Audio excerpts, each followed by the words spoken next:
ఈరోజే మాఘ సోమవారం. ఈరోజు మాఘ పురాణంలోని ఈ కథను వింటే జన్మల పాపాలు తొలగి కోటి జన్మల పుణ్యం వస్తుంది. మరి మాఘ పురాణంలోని ఆ కథ ఏంటో ఇప్పుడు ఈ వీడియోలో తెలుసుకుందాం.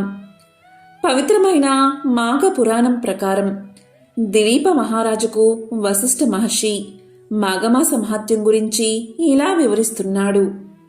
మాఘపురాణం ప్రకారం మాఘమాసంలో నదీ స్నానం చేయడం వల్ల మహాపాపాలైనా తొలగిపోతాయి.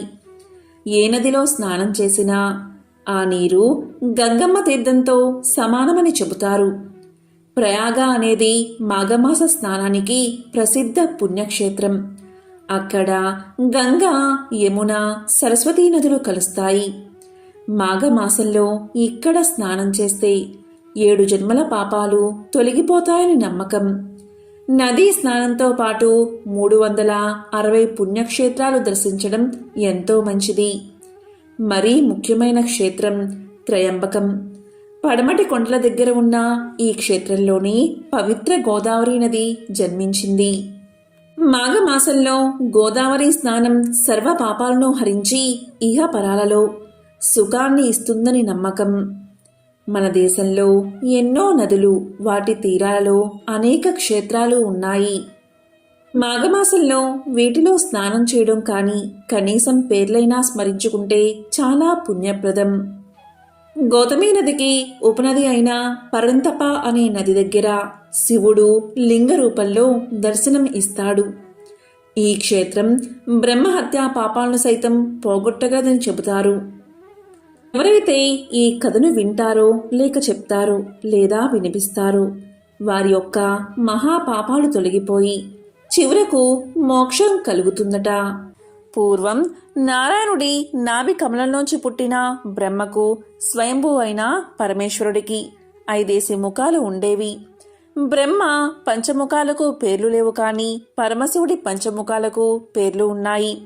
శివుడి తూర్పు ముఖానికి తత్పురుష ముఖమని, దక్షిణ ముఖానికి అఘోర ముఖమని, పశ్చిమంగా ఉన్న ముఖానికి సత్యోజాతమని, ఉత్తరంగా ఉన్న ముఖానికి వామదేవ ముఖమని పేరు, ఊర్ధ్వంగా ఉన్న ముఖానికి ఈశాన ముఖమని పేరు. ఈ బ్రహ్మ శంకరులకు ఒకనాడు నేను గొప్పవాడిని అంటే నేనే గొప్పవాణ్ణి అనే తగులాట వచ్చింది. నాకు 5 శిరస్సులు ఉన్నాయి చూసావా అన్నాడు బ్రహ్మ. నాకు 5 శిరస్సులే ఉన్నాయి, కానీ నాకు 5 ముఖాలలో 5 మూళ్ళు 15 కళ్ళు ఉన్నాయి చూసావా, అందుకే నేను గొప్పవాణ్ణి అన్నాడు శివుడు. వారిద్దరి తగవు క్రమంగా పెరిగి పెద్దదై యుద్ధానికి దారితీసింది. వారిద్దరికీ పెద్ద యుద్ధమే జరిగింది. ఆ మహాయుద్ధంలో శివుడు రుద్రాకారంతో విజృంభించి ఊర్ధ్వంగా ఉన్న బ్రహ్మగారి 5వ శిరస్సును ఖండించేశాడు. శివుడికి బ్రహ్మహత్యా దోషం సంక్రమించింది. నరికిన బ్రహ్మదేవుని తల శివుని చేతికి అంటుకుపోయింది. బ్రహ్మదేవుడు, నా శిరస్సును తెగ నరికావు కనుక నువ్వీనాటి నుంచి బిచ్చమెత్తుకుంటూ నా తల పుర్రెని, కపాలాన్ని భిక్ష పాత్రగా ఉపయోగించుకుంటూ తిరగమని శపించాడు. అప్పట్నుంచి శివుడు ఆది భిక్షుకు అయ్యాడు. ఈశ్వరుడు చాలా అందమైన రూపం కలవాడు. అతడు బదరికా వనంలో మునుల ఆశ్రమాల దగ్గరకు వచ్చి భవతి భిక్షాందేహి అని అడిగితే ఆ ముని భార్యలు బిచ్చం వేయడానికి వచ్చి అతని సుందర ఆకారాన్ని చూసి మోహభ్రాంతులై శివుని వెంట పోతూ ఉండేవారు. అందులోనూ ఈశ్వరుడు దిగంబరుడు కదా. మునులంతా నువ్వు వస్త్రాలు ధరించి భిక్షాటనకు రమ్మని కోరారు. కాని శివుడు వినిపించుకోక దిగంబరుడుగానే వస్తూ ఉండేవాడు. మునిపత్నులు అతన్ని చూసి వెంట పడుతూనే ఉండేవారు. ఇది చూసి సహించలేక మునులందరూ నీ లింగం భూమి మీద రాలి పడిపోవుగాక అని శపించారు. అంతే శివలింగం నేల మీద పడి 1000 సూర్యుల కాంతితో ప్రకాశిస్తూ ఉంది. దాన్ని చూసి శివుడు విచారపడి ఆ మునుల్ని చూసి ఇలా పలికాడు, మీ అందరికీ జ్ఞాన ప్రదాతను నేనే. మీ తపస్సులన్నీ నా అనుగ్రహం లేనిదే ఫలించవు. ఈనాటి నుంచి త్రిలోక వాసులు ఈ లింగాన్నే పూజించాలి, అప్పుడే నా అనుగ్రహం మీకు కలుగుతుంది అని శాసించాడు. మునులు భగవంతుణ్ణి శపించినందుకు పశ్చాత్తాపపడి ఆ శివలింగాన్ని గంగాజలంతో అభిషేకించి శివుడి అనుగ్రహాన్ని పొందారు. శివుడు బ్రహ్మ కపాల క్షేత్రానికి వెళ్ళగానే చేతి నుంచి బ్రహ్మ శిరస్సు ఊడి అక్కడ పడి అదొక పుణ్యస్థలం అయ్యింది. అక్కడి నుంచి శివుడు ప్రభాస తీర్థానికి వెళ్ళి అక్కడ ఆ తీర్థంలో స్నానం చేసి బ్రహ్మహత్యా పాతకాన్ని పోగొట్టుకున్నాడు అని వశిష్ఠ మహర్షి దిలీప మహారాజుకు చెప్పాడు. ఒకసారి పరమేశ్వరుడు కైలాస పర్వతం మీద కూర్చుని ఉండగా పార్వతీదేవి శివుడి వద్దకు వెళ్తూ వెళ్తూ తన దృష్టిని భూలోకంపై సారించింది. తాను అలా భూమిపైకి చూసేసరికి కొంతమంది వివాహిత స్త్రీలు ఒకరితో ఒకరు ఇలా మాట్లాడుకుంటున్నారు. అవి ఏంటి అంటే, స్త్రీలు ఏ రోజు గాజులను ధరిస్తే భర్త ఆయుష్ తగ్గిపోతుంది, స్త్రీకి తెలియకుండా ఏ అంగాన్ని తాకితే వారికి అదృష్టం వరిస్తుంది, ఇలా వారు చర్చించుకుంటూ ఉన్నారు. ఇక పార్వతీదేవి వారి మాటలు విని పరమేశ్వరుని చేరుకుని ఇలా పలుకుతుంది. ప్రభు, నేను భూలోకంలో అలా చూసేసరికి కొందరు స్త్రీలు ఇలా చర్చించుకుంటున్నారు. వారి చర్చ విని నా మనసు కలత చెందింది. కాబట్టి దయచేసి నా మనసులో ఉన్న ఈ 2 ప్రశ్నలకు కూడా మీరే సమాధానం చెప్పండి, నన్ను సంతృప్తి పరచండి అని కోరుకుంది. అలా పలకగానే పరమేశ్వరుడు పార్వతీదేవిని ఆ ప్రశ్నలు చెప్పమని అడిగాడు. అప్పుడు పార్వతీదేవి ఇలా చెబుతుంది. నా మొదటి ప్రశ్న ఏంటి అంటే, స్త్రీ యొక్క ఏ ప్రదేశాన్ని తాకడం వల్ల రాత్రికి రాత్రే ఆ వ్యక్తి తన రాతను మార్చుకోవచ్చు.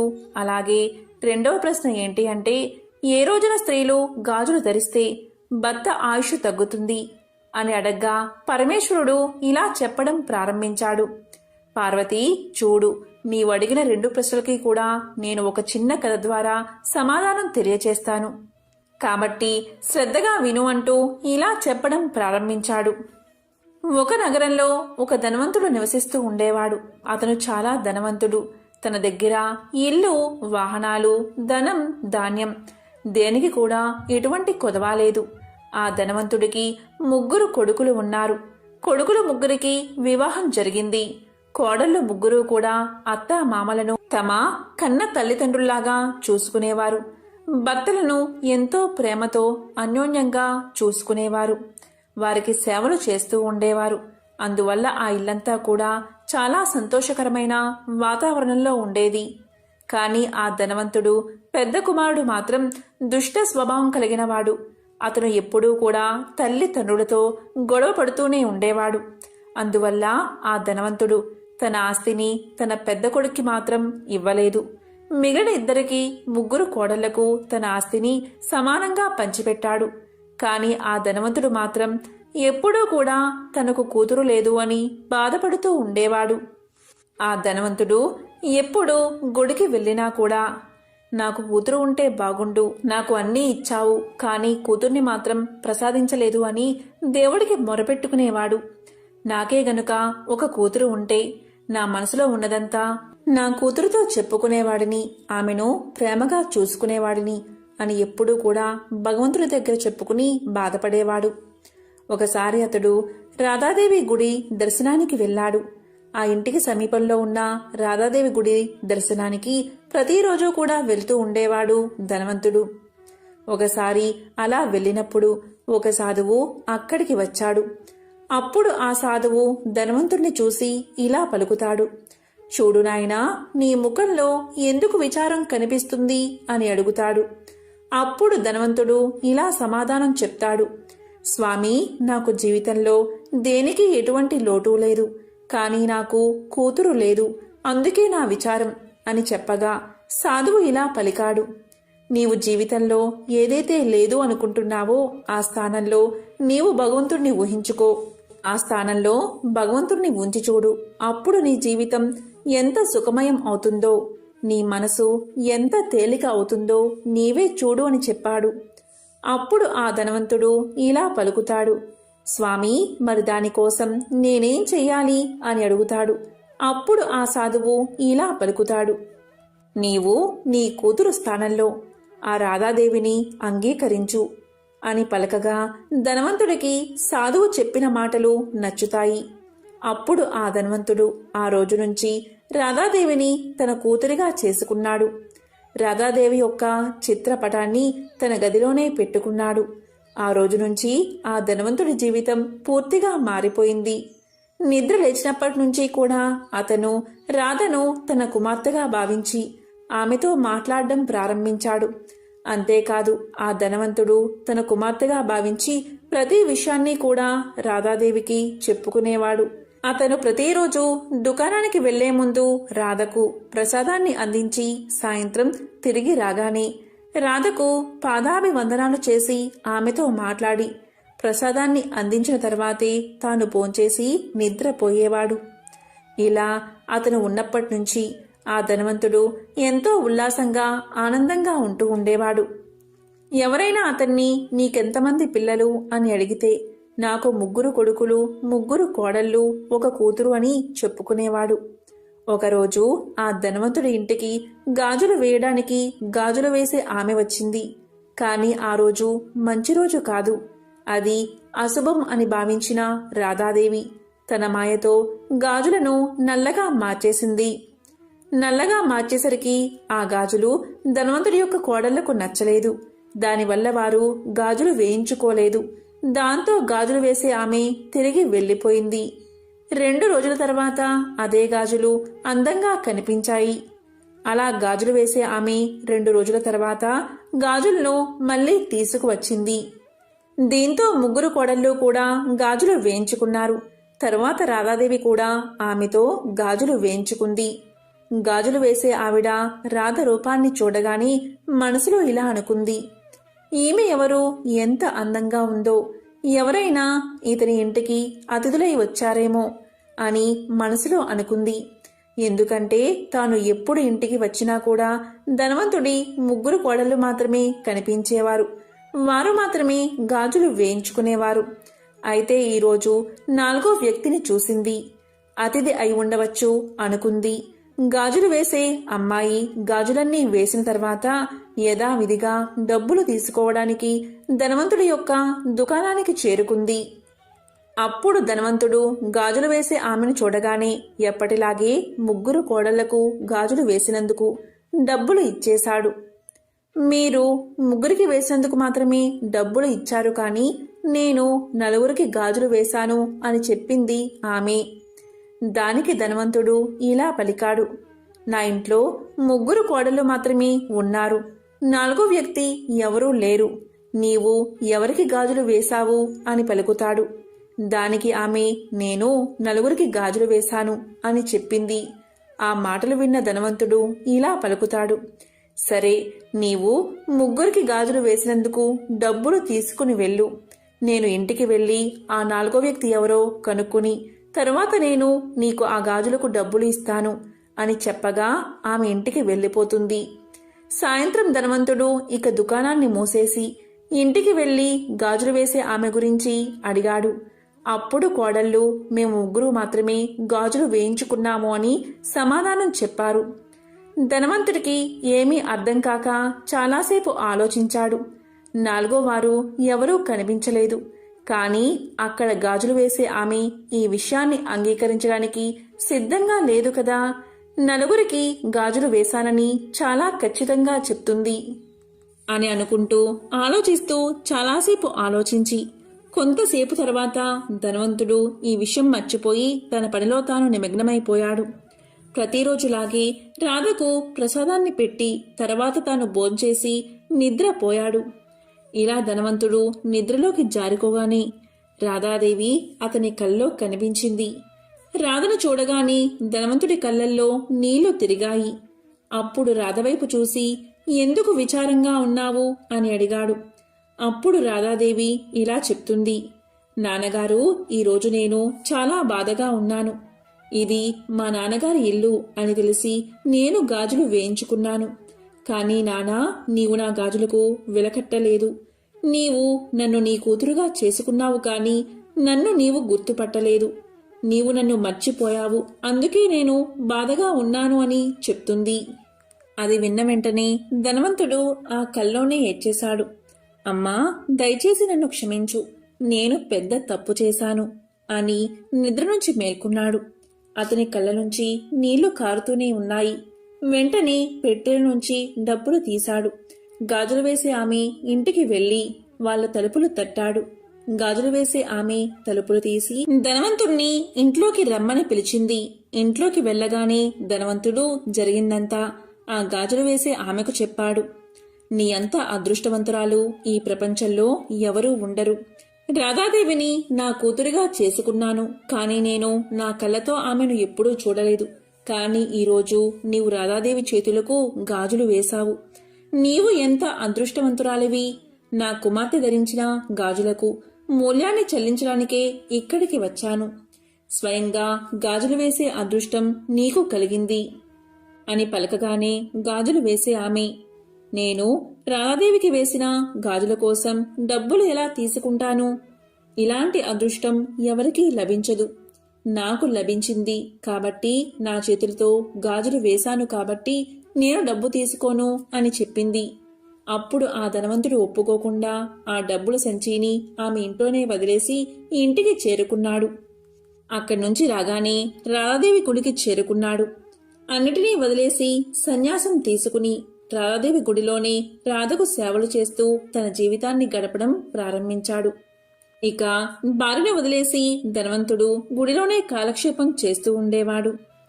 ఇక రాధాదేవి ఒకసారి ఆ ధనవంతుడి యొక్క పెద్ద కొడుకు కల్లో కనిపించి ఈ విధంగా చెప్పింది, నీవు నీ తల్లికి ఎప్పుడూ కూడా ఎటువంటి సేవ చెయ్యలేదు.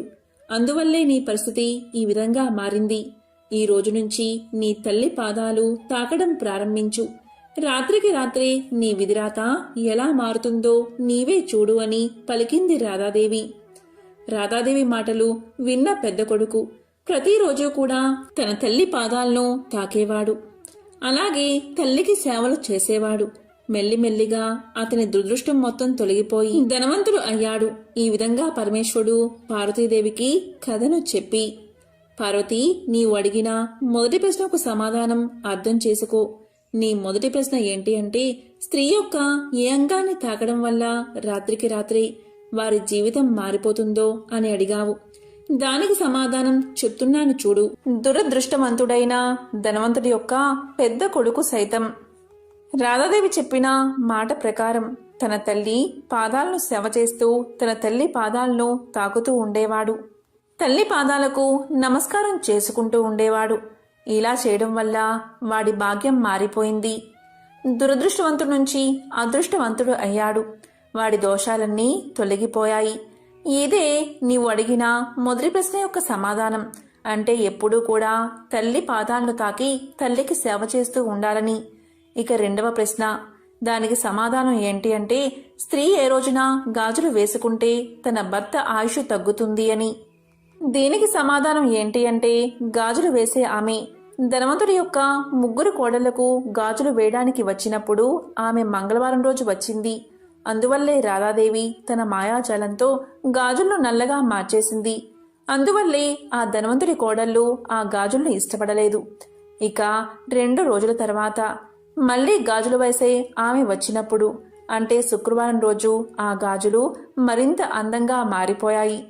ఆ ధనవంతుడి యొక్క ముగ్గురు కోడళ్ళు అలాగే రాధాదేవి నలుగురు కలిపి కూడా గాజులు వేయించుకున్నారు. వివాహమైన ప్రతి స్త్రీ కూడా గాజులు ధరించే ముందు కొన్ని విషయాల్లో ప్రత్యేక శ్రద్ధ వహించాలి. అది ఏంటి అంటే, వివాహమైన ప్రతి స్త్రీ కూడా గాజులను తప్పకుండా ధరించాలి. రెండవది, గాజులను ఎప్పుడూ కూడా ఉదయం లేదా సాయంత్ర సమయంలోనే ధరించాలి. మూడో విషయం ఏంటి అంటే, గాజులను ఎప్పుడూ కూడా శుక్రవారం లేదా ఆదివారం మాత్రమే ధరించాలి. ఈ రోజు ధరిస్తే భర్త ఆయుష్ పెరుగుతుంది. ఇక 4వ విషయం ఏంటి అంటే, మంగళవారం కానీ శనివారం కానీ గాజులను కొనకూడదు, అలాగే ధరించకూడదు. దీనివల్ల భర్త ఆయుష్ తగ్గిపోతుంది. అందువల్ల ఎప్పుడూ కూడా గాజులను ధరించినా సరే ఈ విషయంపై ధ్యాస పెట్టాలి. ఈ 4 విషయాలు ఎవరైతే గుర్తించుకుని అమలు పరుస్తారో వారు ఎప్పుడూ కూడా సుమంగళిగానే జీవిస్తారు, సుమంగళిగానే మరణిస్తారు అని సాక్షాత్తు పరమేశ్వరుడే పార్వతీదేవి అడిగిన ప్రశ్నలకు సమాధానం చెప్పాడు.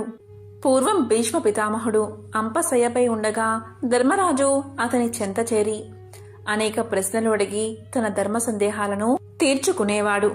ఈ విధంగా ఒకసారి ధర్మరాజుకి ఒక సందేహం వచ్చింది. ఉన్నత పదవుల్లో ఎలాంటి వారిని నియమించాలి అన్న అనుమానం వచ్చింది. దయచేసి తన సందేహాన్ని నివృత్తి చేయమంటూ ఆయన భీష్ముణ్ణి కోరాడు. అప్పుడు భీష్ముడు ఒక కథ ద్వారా ధర్మరాజు సందేహాన్ని నివృత్తి చేశాడు. పూర్వం ఒక అడవిలో ఒక ముని తపస్సు చేసుకుంటూ జీవిస్తున్నాడు. ఒక కుక్క ఎప్పుడూ ఆ ముని వెంటే తిరుగుతూ ఉండేది. తన పట్ల విశ్వాసంగా ఉన్న ఆ కుక్కని చూసిన ముని దాన్ని తన చెంత ఉండనిచ్చేవాడు. వీరి అనుబంధం ఇలా కొనసాగుతూ ఉండగా ఒకరోజు ఆ కుక్క ఒక పులి కంటపడింది. అంతే, ఆ పులి తన పంజా విసురుతూ కుక్కని బలిగొనబోయింది. వెంటనే ఆ కుక్క పరుగు పరుగున పోయి మునీశ్వరుడి వెనుక నక్కింది. తన్ని నమ్ముకున్న కుక్క ఆ పులి కంటే బలహీనంగా ఉండడం వల్లే కదా దానికి ఆపద కలిగింది అనుకున్నాడు మునీశ్వరుడు. దాంతో ఆ కుక్కను పులిగా మార్చేశాడు. ఆ ఘటన చూసిన పులి భయపడి గిర్రున వెనక్కి తిరిగి పారిపోయింది. కాని పులిగా మారిన కుక్క జీవితం అక్కడ్నుంచి సురక్షితంగా ఉందని చెప్పుకోవడానికి లేదు. ఎందుకంటే మరొకసారి దాని మీదకి ఒక ఏనుగు దూసుకొచ్చింది. యథాప్రకారం పులి రూపంలో ఉన్న కుక్కను ఏనుగులా మార్చేశాడు ఆ మునివర్యుడు. ఇలా ఏ జంతువు దాడి చేసినా తన దగ్గర ఉన్న కుక్కను అంతకంటే బలమైన జంతువుగా మార్చసాగాడు ముని. అలా బెబ్బుల్లా మారిన కుక్క ఒకరోజు బోర విరుచుకుని అడవిలో తిరగసాగింది. ఇక తన మీద దాడి చేసేంతటి శక్తి మరో జంతువుకి లేదన్న నమ్మకంతో నిర్భయంగా సంచరించసాగింది. కాని అలా తిరుగుతూ ఉండగా దాని మనసులో ఒక ఆలోచన మొదలైనది. మునివర్యులు నా మీద జాలి చూపారు కాబట్టి నన్ను అన్నిటికంటే శక్తివంతమైన జంతువుగా మార్చారు. అంతవరకు బాగానే ఉంది. కాని రేపు మరో జంతువు ఏదన్నా మునీంద్రుణ్ణి శరణు వేడితే నా పరిస్థితి ఏమిటి? అప్పుడు నాకంటే బలమైన జంతువు ముందు తల వంచాల్సిందే కదా అనుకుంది అది. అసలు ఆ మునీశ్వరుణ్ణి చంపి పారేస్తే అతను మరో జంతువు మీద జాలి చూపే అవకాశం ఉండదు అని పన్నాగం పన్నింది. కుక్క తన మనసులో ఇలాంటి దుర్మార్గపు యోచనలు చేస్తూ ఏమీ ఎరగనట్టు ముని ముందరకు వచ్చి కూర్చుంది. కాని కుక్కను బెబ్బులుగా మార్చినవాడు దాని మనసులో ఏముందో గ్రహించలేడా? మునీశ్వరుడు ఎప్పుడైతే కుక్క మనసులోని దురాలోచనను పసిగట్టాడు, వెంటనే తిరిగి దానిని కుక్కగా మార్చేశాడు. అది పూర్వంలాగే కుక్క బతుకును గడపసాగింది. కాబట్టి ధర్మనందన, దుర్మార్గులకు ఉన్నత పదవులను ఇస్తే వారి బుద్ధి చివరికి ఇలాగే పరిణమిస్తుంది. అందుకే యోగ్యతని అనుసరించి పదవులను అందించాలి. అలాంటి యోగ్యులు తన అనుచరులుగా ఉన్న రాజు ఏ కార్యాన్నైనా సాధించగలడు అంటూ ముగించాడు భీష్మ పితామహుడు. పూర్వం సూత మహర్షి భరద్వాజుడికి ఇలా చెప్పడం ప్రారంభించాడు. చంద్రవంశ రాజులలో సంతనుడు ఎంతో మంచివాడు. అతను దాన ధర్మాలు చేయడంలో ఎంతో పేరు తెచ్చుకున్నాడు. అదేవిధంగా బల పరాక్రమాల్లోనూ ప్రజలను చక్కగా పరిపాలించడంలోనూ అతనికి మంచి పేరు ఉంది. దీంతో సంతనుడి మంచితనాన్ని గ్రహించిన ఇంద్రుడు అతనికి ఒక మంచి రథాన్ని బహుమతిగా ఇచ్చాడు. దానికి సంతనుడు ఎంతగానో సంతోషించి ఒక మంచి రోజు చూసుకుని ఆ రథాన్ని నడపాలని నిర్ణయించుకుని దాన్ని భద్రంగా రథశాలలో ఉంచాడు. సంతనుడు లక్ష్మీ నరసింహస్వామి యొక్క మహిమ విని భక్తి శ్రద్ధలతో నిత్యము స్వామివారిని ఆరాధిస్తూ ఉండేవాడు. ఒకనాటి ఉదయం ముహూర్తం బాగుందని తెలుసుకుని ఇంద్రుడు ఇచ్చిన దివ్య రథాన్ని ఎక్కాలని కుతూహలంతో త్వరగా స్వామివారికి పూజ చేసి బయటకు వచ్చాడు సంతనుడు. వెంటనే రథశాలకు వెళ్లి రథాన్ని బయటకు తీయించాడు. ఆ రథం చుట్టూ 3 ప్రదక్షిణలు చేసి రథాన్ని ఎక్కాడు. కాని ఆ రథం ఒక్క అడుగు కూడా కదల్లేదు. ఎందుకు కదల్లేదు అని దిగాలుగా కిందకు దిగాడు సంతనుడు. రథం తయారు చేసేవారిని పిలిపించి ఇందులో ఏమైనా లోపముంటే చూడండి అన్నాడు. వారు ఆ రథాన్ని మొత్తం పరిశీలించి ఏ లోపమూ లేదు ప్రభు అని చెప్పారు. దానికి సంతనుడు అయితే మీరు నడపండి చూద్దామన్నాడు. రథాన్ని తయారు చేసేవారు రథమెక్కి నడిపినా కూడా అది ఒక్క అంగుళం కూడా కదల్లేదు. దానికి కారణం మాత్రం వారికి అర్థం కాక చేతులు ఎత్తేశారు. దానితో సంతనుడి ఆనందం నీరు కారిపోయింది. విలవిల్లాడుతూ అంతఃపురానికి చేరుకున్నాడు. అక్కడ దిగాలుగా కూర్చుని ఇష్టదైవాన్ని పూజిస్తూ ఉండగా ఇంతలో నారదుల వారు వీచేశారు. నారదుడికి శంతనుడు సవినయంగా ఆతిథ్యమిచ్చి దివ్యరథం గురించి తెలియచేశాడు. అప్పుడు నారదుడు తన ధ్యానం ద్వారా దివ్య దృష్టితో జరిగింది తెలుసుకుని ఇలా చెప్పాడు. మహారాజా, దానికి కారణం మరొకటి కాదు. రథ నిర్మాణంలో ఏ లోపమూ లేదు. నువ్వు స్వామివారికి నిన్న చేసిన పూజా పుష్పాలను బయటకు వేశావు. నువ్వు బయటకు వెళ్లేటప్పుడు వాటిని దాటి వెళ్ళావు. నిర్మాల్యాన్ని అంటే పూజించిన పుష్పాలను ఎవరి కాళ్లకు తగలని విధంగా ఒక మూలన వెయ్యాలి. వాటిని దాటడం వల్ల వచ్చిన దోషమే నీ రథం యొక్క గమనాన్ని ఆపింది. అంతేకాని మరొకటేదీ లేదు. నీకు రథమిచ్చిన ఇంద్రుడికి కొడుకు కూడా ఇలాంటి ఆటంకమే కలిగింది. దాని గురించి చెప్తా విను అని ఇలా చెప్పడం ప్రారంభించాడు నారదుడు. అంతర్వేది అనే పట్టణంలో రవి అని ఒక మాలకారుడు ఉండేవాడు. పువ్వుల దండలను రమ్యంగా అల్లి మొదట అల్లిన 3 దండలు ముచ్చటగా లక్ష్మీ నరసింహస్వామికి సమర్పించేవాడు. ఆ పూలమాలలు అల్లడంలో అతని భార్య కూడా నిపుణురాలు. ఇద్దరూ కూడా ఎంతో శ్రద్ధగా పూలమాలలు కట్టేవారు. స్వామివారికి సమర్పించగా మిగిలినవి పురోహితుడికి, దేవపూజలు చేసేవారికి మరికొన్నిటిని బయట అమ్మి అమ్మగా వచ్చిన ధనాన్ని కుటుంబ పోషణకు వాడుకునేవారు. మరి రోజు పువ్వుల దండలు అల్లాలంటే చాలా పువ్వులు అవసరమవుతాయి కదా. అందుకే తన సొంత నేలలో అన్ని రకాల పువ్వుల చెట్లు వేసి చుట్టూ ఎత్తుగా కంచె వేశాడు. దానికి ఇంట్లో నుండి మాత్రమే వెళ్లడానికి ద్వారాన్ని ఉంచాడు. ఎవరూ వెళ్లకుండా జాగ్రత్త చేసుకున్నాడు. ఆ విధంగా తన సొంత నేలలో మల్లె, జాజి, పొన్న, చామంతి, సంపెంగ, సన్నజాజి ఇలా రకరకాల పువ్వులను తన తోటలో వేశాడు. ఆ పూలలో సూర్యోదయం సమయంలో కొన్ని పూలు పోస్తే సూర్యుడు అస్తమించాక కొన్ని పుష్పాలు వికసించేవి. ఆ పూల మొక్కలకి ఎప్పటికప్పుడు నీరు పెడుతూ చెట్లు బాగా పూలు పూసేలా శ్రద్ధ చేసుకునేవాడు. ఇలా ఉండగా ఒకరోజు వేకువజామునే లేచి స్నానాదులు ముగించుకుని పూల బుట్టలు తీసుకుని తోటలోకి వెళ్లాడు రవి. తీరా అక్కడికి వెళ్లి చూస్తే అతను ఎంతో ఆశ్చర్యపోయాడు. తోటలో ఒక్క పువ్వు కూడా పూయలేదు. నిన్న రాత్రి అన్ని మొగ్గలు ఉన్నా ఉదయానికి ఒక్క పువ్వు కూడా లేకపోవడం చూసి జరిగింది భార్యకు చెప్పాడు. తోటలోకి వెళ్లడానికి ఒక్క ద్వారం మాత్రమే ఉంది. ఆ ద్వారం గుండా నాకు తెలియకుండా రావడం అసాధ్యమని, ఈ పువ్వులన్నిటినీ ఎవరో కోసారు అని భార్యతో సంభాషించి బాగా తెల్లవారాక అక్కడ ఇక్కడ ఉన్న గుప్పెడు పువ్వులు తెచ్చి ఇంట్లో ఉన్న నరసింహస్వామి వారి విగ్రహాన్ని పూజించి ఆ పుష్పాలు ఎవరు కోసారో మీరే సెలవివ్వాలి స్వామి అని నమస్కారం చేసుకుని నిద్రపోయాడు రవి. అతనికి గాఢ నిద్ర పట్టింది. కలలో స్వామి కనిపించి, రవి, విచారించకు. ఈరోజు నన్ను పూజించిన పువ్వులను అంటే నిర్మాల్యాన్ని తీసుకుని తోటకు అవతల వైపు వేసిరా. అప్పుడు పువ్వుల కోసం వచ్చిన ఇంద్రుడి కొడుకు యొక్క దొంగతనం బయట పడుతుందని చెప్పాడు. అప్పుడు రవి లేచి దైవానికి నమస్కారం చేసుకుని జరిగింది భార్యకు చెప్పాడు. వెంటనే అతను పూజా గృహంలోకి వెళ్లి నిర్మాల్యం అంటే పూజించిన పుష్పాలను తోట గోడ పక్కన చెల్లివచ్చాడు.